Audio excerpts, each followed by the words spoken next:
परत एकदा तुमचं संतांचे पाईक या चॅनलमध्ये हार्दिक हार्दिक स्वागत.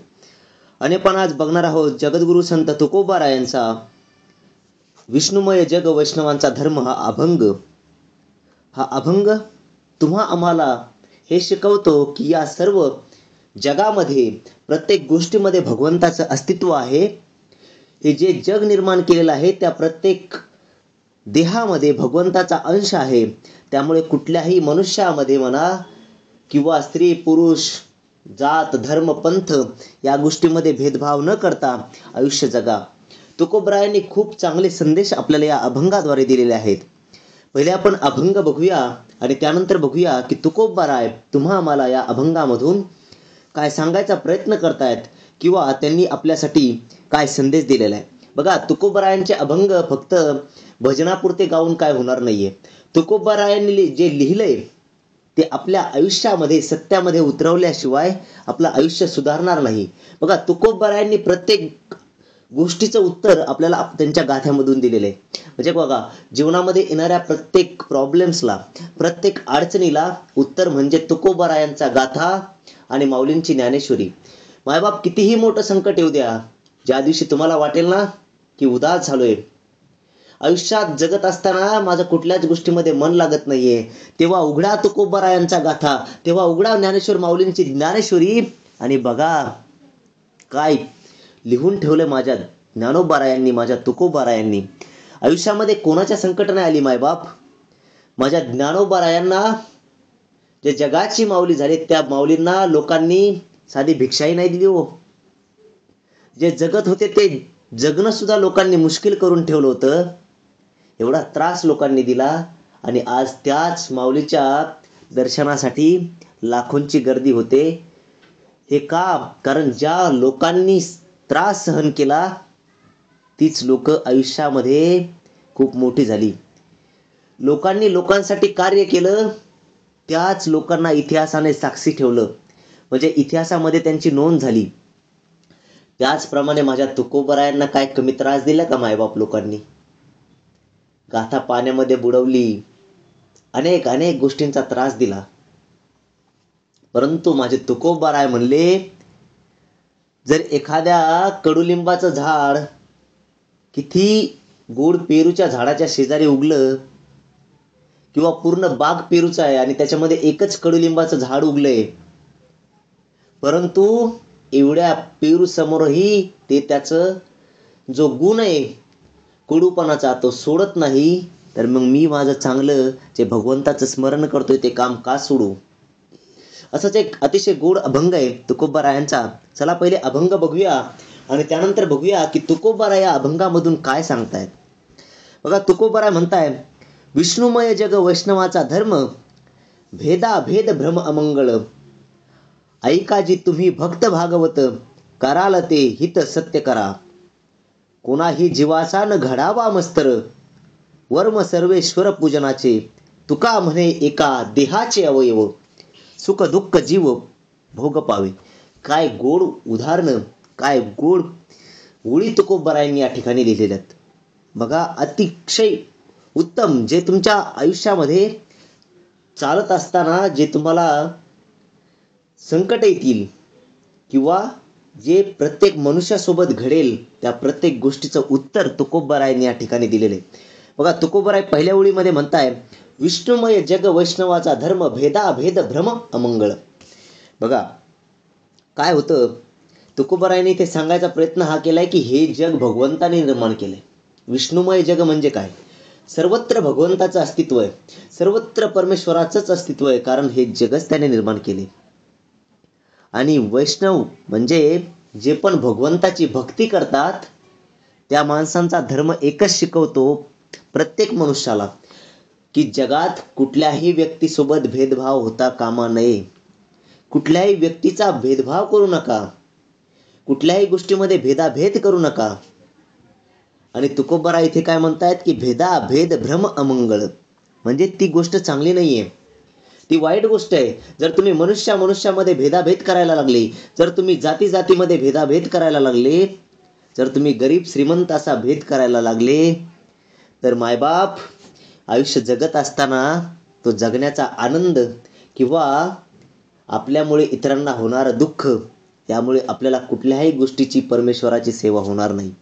तुम्ही कितीही मोठे संत असा, तुम्ही कितीही मोठे कुठले वक्ते असा, नेते असा, परंतु तुमच्याकडे तुम्ही जर राजे असाल, तर तुमच्याकडे जर कोणी न्याय मागायला आला ना, तर तो न्याय सुद्धा भेदाभेद न करता व्हायला पाहिजे. ज्याप्रमाणे भगवंताचं न्यायालय चालतं ना, त्याचप्रमाणे माणसाने आयुष्य जगलं पाहिजे.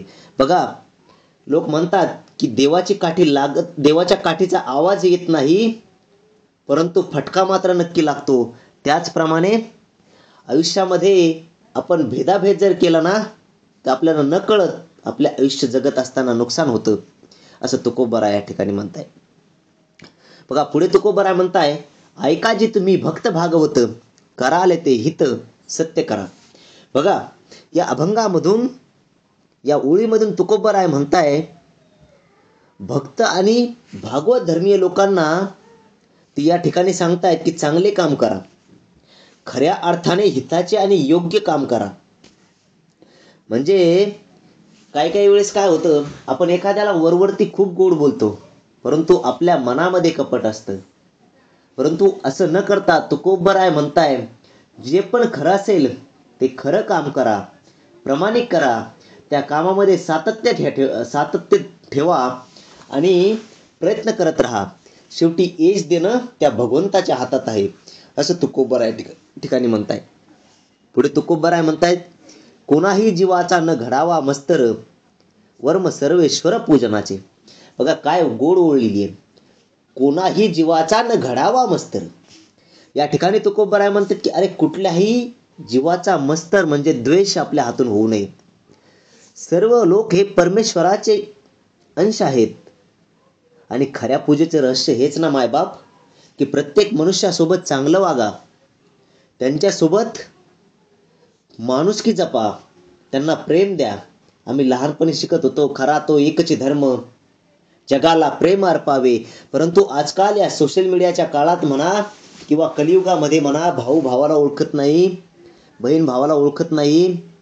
फक्त लोकांच्या एकमेकांच्या मनामध्ये एकमेकांविषयी दोष भरलेला आहे आणि तो द्वेष इतक्या लयाला चाललाय मायबाप, की कोणीही कोणाची भर दुपारी हत्या करू लागली.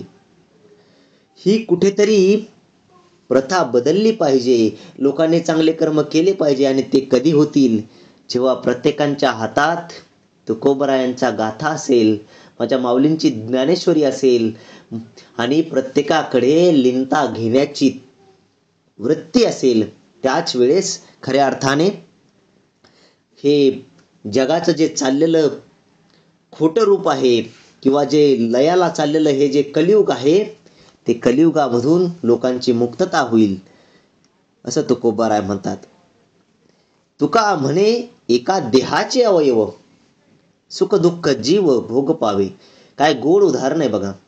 तुकोबराय म्हणताय की सर्व एका देहाचे अवयव आहेत. म्हणजे काय बघा, जर तुम्ही जीवन जगत असताना एखाद्या व्यक्तीला खूप त्रास दिला, तर त्याचा त्रास भगवंताला होणार नाही, भगवंताला त्याचं वाईट वाटणार नाही. अहो, तुम्हीच विचार करा, तुमचं शरीर पूर्ण शरीर आहे, परंतु जर तुमच्या हाताचं बोट जरी कापलं तरी तुमच्या पूर्ण शरीराला वेदना होतात ना. जर हाताचं बोट कापलं तर डोळ्याचा आणि हाताचा काही संबंध नाही, तरी डोळ्यातून पाणी येतं, मनाला वाईट वाटतं, हृदयाला वेदना होतात. त्याचप्रमाणे अहो, भगवंताने हे पूर्ण जग निर्माण केलं आहे. कोणा एका पशुला, कोणा एका पक्षाला, कोणा एका प्राणी मात्राला, मनुष्य मात्राला जेव्हा तुम्ही त्रास द्याल, तेव्हा भगवंताला त्रास नाही होणार? नक्की होणार. त्यामुळे चांगले कर्म करा. आयुष्य जगत असताना जाती धर्म पंथ भेदाभेद करू नका, समभाव जगा, माणुसकी धर्माला जास्त किंमत द्या. आज बघा, माणुसकी सगळ्या जगातून हरपलेली काय असं वाटू लागलेले. पहिले लोक शेतामधून ज्वारीचे कणस वगैरे जे पण धान्य व्हायचं, ते पक्ष्यांसाठी ठेवायचे राखून, कारण उन्हाळ्यामध्ये पक्ष्यांना काही खायला भेटत नव्हतं. काही मारुतीच्या मंदिरामध्ये कणस नेऊन बांधायचे, काही आपल्या शेतामध्ये पाण्याचे वेगवेगळे मटके म्हणा किंवा काही म्हणा ते बांधायचे ज्याने पक्ष्यांना पाणी मिळेल. अहो आज पक्ष्याचं आणि प्राण्याचं सोडा, आज माणसं एकमेकाला मारायला लागली. कुठे राहिली समानता, कुठं राहिलं प्रेम, कुठे राहिली माणुसकी. जग खूप वेगळ्या रस्त्याने चाललेलं आहे किंवा वेगळ्या मार्गाला चाललेलं आहे. आणि हे जर होऊ द्यायचं नसेल तर तुकोबाराय म्हणताय की काय करा, भगवंताला शरण जा, भगवंताची सेवा करा, भेदाभेद करू नका, कुठलाही जाती धर्म पंथ याच्यामध्ये भांडणे करू नका. सगळेजण माणूस आहोत, माणूस म्हणून जगा, असं तुकोबाराय या ठिकाणी म्हणताय. ते म्हणताय की द्वेष, मद, मत्सर, अहंकार हे गुण तुमच्या अंगी तुम्ही काय करा, लावून घेऊ नका. ते जर तुम्ही त्या गुणांपासून तुमची म्हणजे जे त्याला आपण काय म्हणू शकतो की वाईट गुण जे आहेत, ते वाईट गुण जर तुम्हाला चिकटले नाही ना तर तुमचं आयुष्य सुखकर होईल, असं तुकोबाराय या ठिकाणी म्हणतात. इतरांचा द्वेष करू नका, काही अर्थ नाहीये. तुम्ही भगवंताची एकीकडे सेवा करताय परंतु एकीकडे भुकेलेला अन्न देत नाही, काय अर्थ आहे त्या भक्तीला.